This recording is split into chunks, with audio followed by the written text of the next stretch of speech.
Bismillahirrahmanirrahim. Assalamualaikum warahmatullahi wabarakatuh. Salam damai sejahtera untuk kita semua. Om Swastiastu, Namo Buddhaya, salam kebajikan. Dalam kesempatan kali ini kita akan membahas tentang kerajaan di Sumatera dari awal berdirinya kerajaan sampai runtuhnya kerajaan. Yang pertama yaitu awal masuknya kerajaan di Sumatera. Yang pertama ada Kerajaan Samudra Pasai. Kerajaan Samudra Pasai terletak di Aceh dan merupakan kerajaan Islam pertama di Indonesia. Kerajaan ini didirikan oleh Meurah Silu pada tahun 1267 Masehi. Bukti-bukti arkeologis kerajaan ini adalah ditemukannya makam Raja-Raja Pasai di Kampung Geudong, Aceh Utara. Perkembangan kerajaan Samudra Pasai yaitu pada abad ke-12 aliran Syiah berkembang di Persia dan Hindustan, apalagi dinasti Fatimiyah sebagai penganut aliran Syiah sedang berkuasa di Mesir. Mereka berdagang dan menepi di muara sungai Perlak dan muara sungai Pasai dan mendirikan sebuah kesultanan. Dinasti Fatimah runtuh dan digantikan dinasti Mamluk yang beraliran Syafi'i. Mereka menumpas orang-orang Syiah di Mesir. Begitu pula di pantai timur Sumatera, utusan Mamluk yang bernama Syekh Ismail mengangkat Marah Silu menjadi sultan di Pasai dengan gelar Sultan Malik Saleh yang semula menganut aliran Syiah dan berubah menjadi aliran Syafi'i. Sultan Malik al-Saleh digantikan oleh putranya yang bernama Sultan Malikul Zahir, sedangkan putra keduanya yang bernama Sultan Malik al-Mansur memisahkan diri dan kembali menganut aliran Syiah. Kerajaan Samudra Pasai pada tahun 1521 di bawah pimpinan Sultan Zain al-Abidin, Portugis menyerang kerajaan ini karena iri dengan kemajuan dagang mereka yang begitu pesat. Angkatan perang Portugis yang lebih kuat, akhirnya mereka berhasil menaklukkan kerajaan Samudra Pasai. Keadaan kerajaan yang melemah ini kemudian dimanfaatkan oleh Sultan Ali Muhayyad Shah, Raja Kerajaan Aceh Darussalam, untuk mengambil alih kerajaan Samudra Pasai. Pada tahun 1524, akhirnya kerajaan Samudra Pasai dimasukkan ke dalam wilayah kerajaan Aceh Darussalam. Hal tersebut dibuktikan dengan dipindahkan lonceng cakra dunia milik kerajaan Samudra Pasai ke kerajaan Aceh Darussalam. Yang kedua, Kerajaan Aceh. Awal masuknya kerajaan Aceh di Indonesia ini didirikan oleh Sultan Ali Mughayat Shah pada tahun 1530. Pada awalnya, kerajaan ini berdiri atas kerajaan Lamuri, kemudian menundukkan dan menyatukan beberapa wilayah kerajaan di sekitarnya mencakup Daya, Pedir, Lidie, dan Nakur. Kemudian perkembangan kerajaan Aceh pada masa kepemimpinan Sultan Iskandar Muda dari tahun 1607 sampai 1636.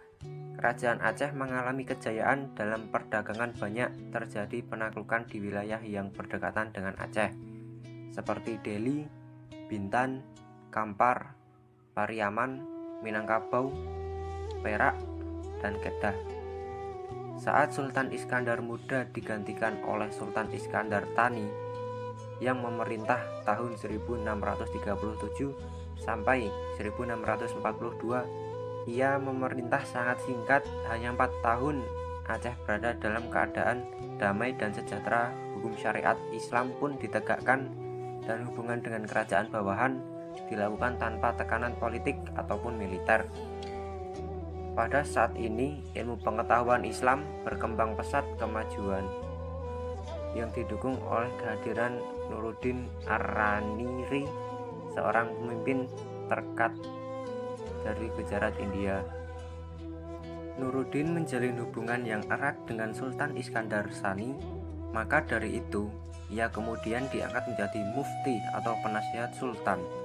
Selanjutnya, kemunduran kerajaan Aceh. Kerajaan Aceh Darussalam Pada tanggal 22 April 1816, Sultan Aceh yang bernama Saiful Alam bertikai dengan Jauharul Alam Raffles. Kesempatan ini dipergunakan oleh Gubernur Jenderal asal Inggris Thomas Stamford Raffles. Pada tanggal 22 April 1818, Raffles yang ketika itu berkedudukan di Bengkulu mengadakan perjanjian dagang dengan Aminuddin agar Aminuddin menjadi Sultan Aceh. Pada tahun 1824, pihak Inggris dan Belanda mengadakan perjanjian London Inggris yang berisikan bahwa Inggris dan Belanda tak boleh mengadakan praktik kolonialisme di Aceh. Namun, pada 1871, berdasarkan keputusan Traktat Sumatera, Belanda berhak memperluas wilayah jajahannya. Tahun 1873, Belanda menyerbu kerajaan Aceh. Alasan Belanda adalah karena Aceh selalu melindungi para pembajak laut. Sejak saat itu, Aceh terlibat peperangan dengan Belanda. Lahirlah pahlawan-pahlawan tangguh dari Aceh, di antaranya Teku Umar, Cut Nyadin, dan Panglima Polim. Perang Aceh ini baru berhenti pada tahun 1912 setelah Belanda mengetahui taktik perang orang-orang Aceh. Kemenangan Belanda ini berkat bantuan dari Dr. Snow Horgrudge yang sebelumnya menyamar sebagai seorang Muslim di Aceh. Yang ketiga, Kerajaan Malaka.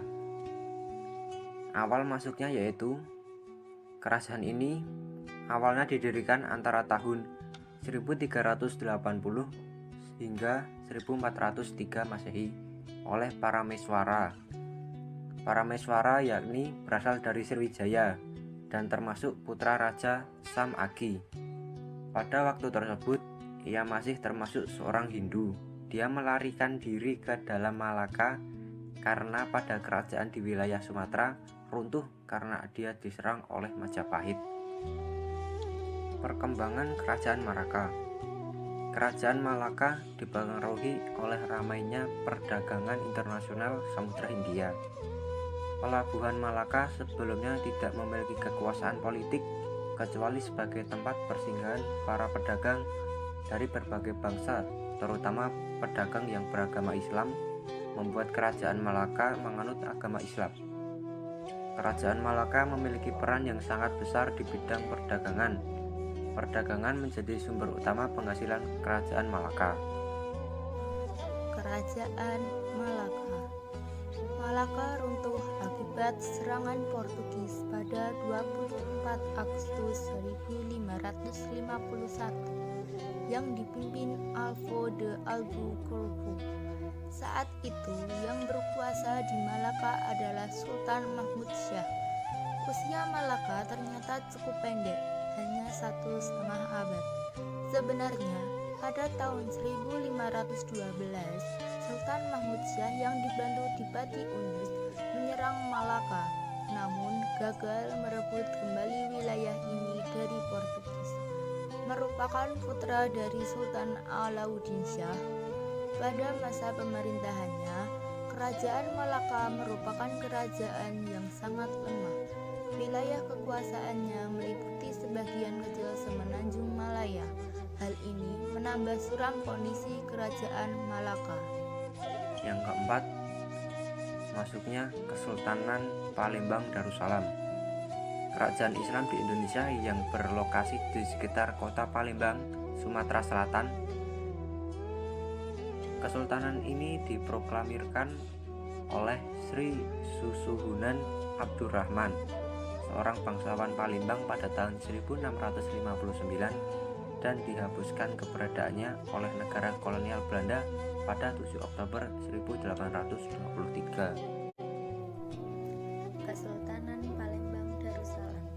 Arya Damar yang berasal dari Majapahit merebut kembali Palembang dan dibantu oleh Pangeran Kerajaan Pangaruyo di Sumatera Barat bernama Demang Lebar-Daun. Arya Damar kemudian memeluk Islam dan mengganti namanya menjadi Arya Abdillah. Setelah melihat ketidakstabilan kekuasaan di Majapahit, Arya Abdillah kemudian mendeklarasikan dirinya sebagai penguasa Palembang, tetapi ia belum memiliki struktur pemerintahan yang baik untuk disebut sebagai sebuah kerajaan hingga akhirnya pada 1659 Palembang resmi menjadi kerajaan bercorak Islam dengan nama Kesultanan Palembang Darussalam. Kesultanan Palembang Darussalam. Pada 1804, Sultan Badruddin I wafat dan digantikan oleh Sultan Mahmud Badruddin Khalifatul Mukminin Syahidul Iman atau Sultan Badruddin II. Pada masa Sultan Badruddin II ini terjadi banyak perlawanan terhadap Inggris dan Belanda yang memasuki wilayah Sumatera Selatan. Beberapa peperangan yang telah dilakukan Kesultanan Palembang Darussalam di bawah pimpinan Sultan Badruddin II adalah peristiwa Loji Sungai Aur tahun 1811 sampai 1812